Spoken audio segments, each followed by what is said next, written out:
Hello, my name is Natalie. I created the bullet when I was in a dark place.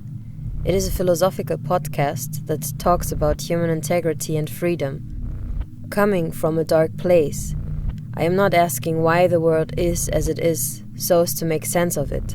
I find the society we live in very questionable. I do not like how the modern Western worldview is considered synonymous with objective truth. So when I ask why the world is as it is, I am asking so as to undermine the foundations of a world that, in my opinion, needs to be unsettled and rethought.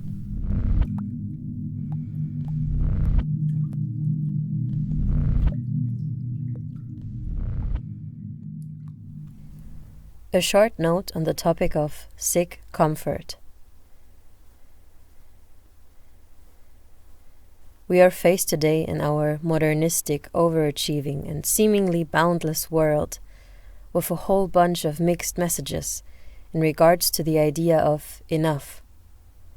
We grow up with the expectation that everything is or should be possible, and that in areas or places where this is not the case, it is still a dream worth fighting for. We experience this on a more primal level merely by feeling righteous about our needs and the urge to have them fulfilled. But we also see this thought reflected in a society that praises abundance and seeks to satisfy each and every need as quickly and fully and strongly as possible. But this is exactly where it gets tricky, no? Because we do already know that capitalism, for example, a system that was and is to be seen as synonymous with overflowing abundance and endless possibilities, works by means of people always wanting, yes, needing to consume more and more. So we know that in order for capitalism to keep going, its main goal can and should not be to satisfy people, but to actually create a needing that can never be fulfilled. So the way capitalism caters to our needs is by making us dependent on things that don't actually satisfy us, but that are just, honestly, better than nothing. They comfort us. They help us deflect. They might do surprising things and give us insane spikes of pleasure in our brains and bodies. They're actually so perfect at giving us this specific kind of pleasure that it's an upright insult to the clever engineering behind it when I say, well, they're just better than nothing. They're extraordinary. And they are what keeps us calm, what keeps us functioning. We are addicted to their specific qualities, as they are the only things that keep us from falling apart, going insane, maybe running a riot.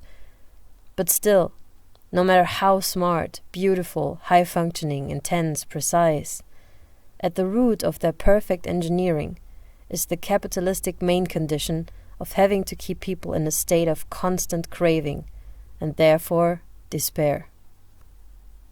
I chose to talk about capitalism to show what I mean by enough is a tricky concept, because I feel that it is the perfect example for that, in terms of relatability and pragmatism. We all know and feel the workings of capitalism, regardless of how aware we are about it, and whether we are in favor of it or not.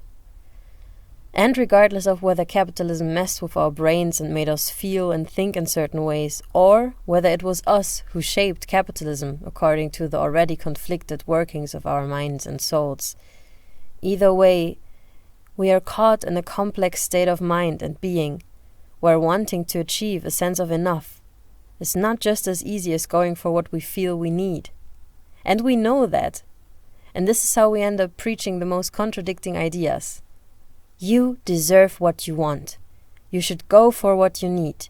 Don't hide your true desires. But at the same time, know that you can't always get what you want. Sometimes what you want is not right for you. Be strong and fight these urges that are not healthy for you. A strong person is someone who can let go of their own wishes for the sake of a greater good. Don't be so demanding. Go for the stars. Don't be an asshole. Don't be stupid. And so in my meditation on the question, will it ever be enough, I let two characters, or maybe honestly just one character whose internal dialogue we witness, tear each other apart with passive aggression, in their attempt to satisfy each other, but incapability or unwillingness to really do so. For me, this scenario was interesting because, on a relationship level, we get to taste even more of the painful shades of despair and desolation that are caused by this capitalistic approach to fulfillment that actually feels more like a mutual bloodshed. We can see the acknowledgement and confirmation of a need, yes, or neediness itself even. We can see the effort to meet said need and neediness. But we can also see the judgment and shame that are both rooted and resulting once again in the idea that the need or neediness itself is the problem. You see what's happening there? The problem of needing is not anymore about finding the right source of fulfillment, but about the needing person themselves receiving the message, you better get rid of that need. To make it more simple, imagine you go into a store to buy some carrots. They seem to be out of carrots, so you go to the person that works there and ask them, do you have carrots anywhere? Where can I get some? I really need them. But instead of saying, sorry, we don't sell carrots, or next week we should have some, the person goes, why in God's name would you need carrots? What? I just need them. I don't see why this would be any of your business, you answer them. Well, it is my business since you asked me to sell them to you. I'm just wondering why someone would want to buy carrots these days. Don't you know that carrots contain natural pesticides that can cause cancer? And besides, I don't know what you were planning on doing with these carrots. Eat them? Maybe. Masturbate? More likely. Beat someone up with a bag of carrots? Who knows? So yes, in the end, my example becomes a bit absurd. But that's because I chose something as innocent as carrots as our desired good. What if the customer had asked for drugs, guns, chemicals? So you see, there could potentially also be a lot of reasons why it would make perfect sense for the salesperson to discuss in that way and to question the demand of the customer. And while there are probably a couple of things that we could agree upon as being generally more harmless or generally more dangerous, there are plenty of things where it's really a matter of personal choice and belief. How are we supposed to know someone else's motives? We're often enough not even aware of our own motives. And what motives would be acceptable to us, and why? Now, I've already made an entire episode about the topic of addiction, about real needs and junk needs. So if you're interested in that, check out the very first episode of this podcast, titled The Junk Pleasures and Tortures of But That Doesn't Count Land. In this note, I want to concentrate on a different aspect, though. In this note, I want to address how the whole confusion about motives and how mixed messaging about the idea of enough can be used as a tool of power and manipulation in relationships. So, in a relationship, when you ask something of me and I'm somehow incapable or unwilling to fulfill your request and actually start questioning your need, I could be subverting the root of your need for plenty of reasons. Could be, yes, because I'm genuinely concerned about your situation and want to help. Because maybe you're addicted, maybe you need something else than what you think you need, etc. Could also be that I have a personal or moral issue in regards to your request, and that I'm seeking to convince you of my standpoint, because I want us to be on the same page. Or could also be that I feel so ashamed or triggered or threatened or unlovable or useless for not being able to satisfy you that I try and turn the table and make you responsible for that unfortunate situation. It could go something like this. You see, you are just insatiable. You make me uncomfortable. Yeah, you actually hurt me by demanding things from me that are just impossible. You are jeopardizing our relationship by asking that from me. And quite honestly, you are making a fool of yourself. You have a perfectly good relationship at your hands, a partner who's really giving their best. And just because it's never enough for you, because you can never just be happy with what you got, you are about to throw this all away. When we could work on this. Look, we're both compromising. That's normal. That's what a relationship is like. I'm not perfect. You're not perfect. That's life. And I promise I always do and give my best. I will love you even though you have these unhealthy, inappropriate expectations. So I think you get my point. With this last case I illustrated, I wanted to make it very clear how the question of what is enough can be used as part of a very malicious power play. What I did there was basically the same thing I described earlier when talking about capitalism. I pretended as if I'd be willing and capable to give you all that is humanly possible. And I didn't actually satisfy your need, but I used it to make you dependent on me. If anyone could satisfy you, it would be me. This need is problematic. You are problematic by having it. No one else would keep up with your bullshit, but I will love you regardless. This is how good I am and how much you need me. Like that. So the more you need, the worse you'll feel, and the more you'll be holding on to me, the one who keeps you from going crazy. The one who, by virtue of their altruistic love, gives you at least a little hope, who offers you a little ease, a little distraction, a little comfort in the bleak world of insanity, when, in fact, I am the very thing that makes you go crazy, that profits off of your increasing despair.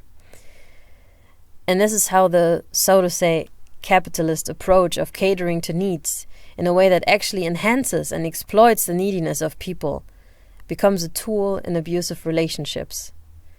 Relationships that, paradoxically enough, can feel so safe, that might feel like our only haven and shelter, when in fact they are a prison, and we're slowly suffocating in the softness of a big hug that is actually just a very slow strangle.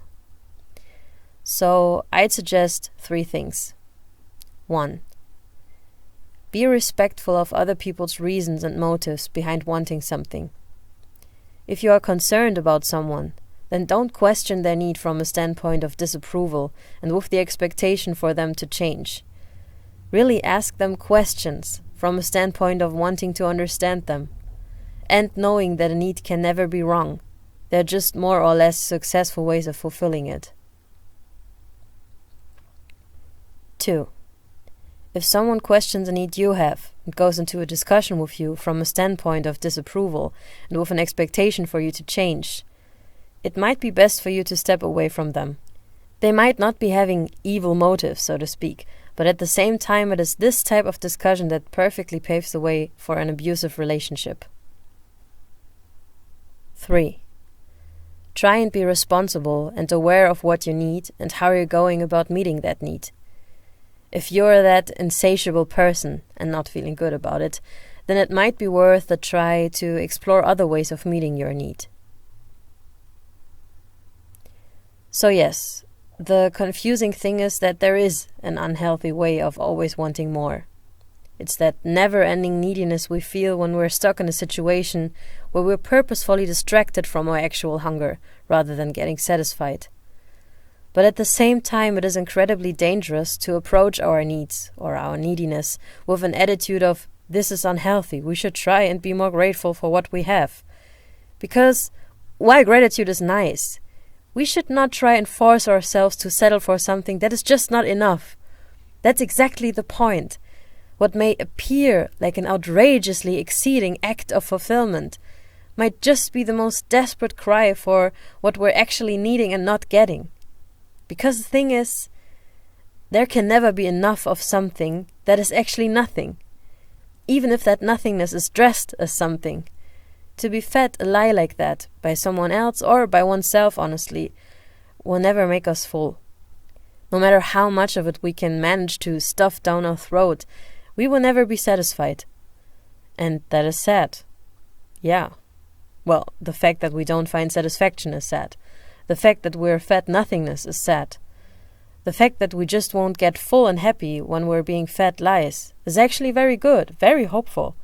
Because then, by means of our nagging dissatisfaction or our seemingly insatiable hunger, we will probably be driven to try other things, to eventually move away from the lie buffet.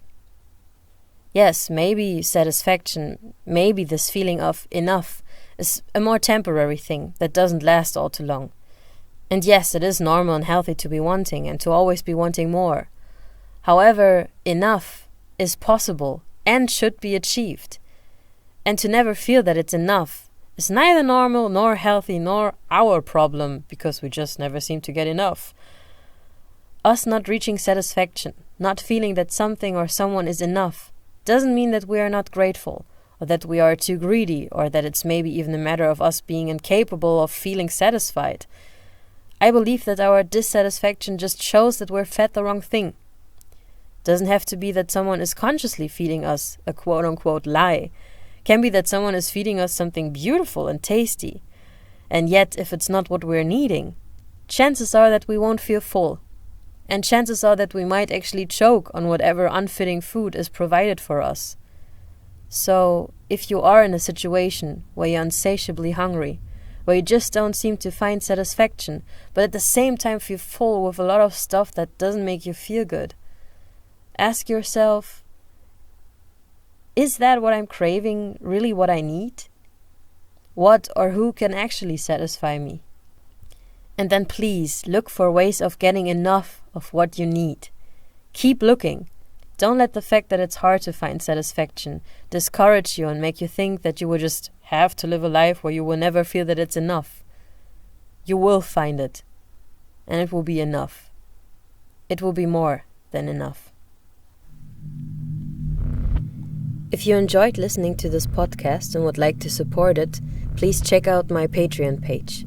That is patreon.com/thebulletbynatalievent. There you can find all information you might be interested in.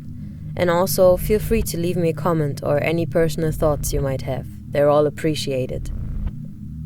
I hope that the struggles you might be facing right now would turn into a bullet that would touch what needs to be touched, shatter what needs to be reassembled afresh, and implant the seed of change where freedom is needed.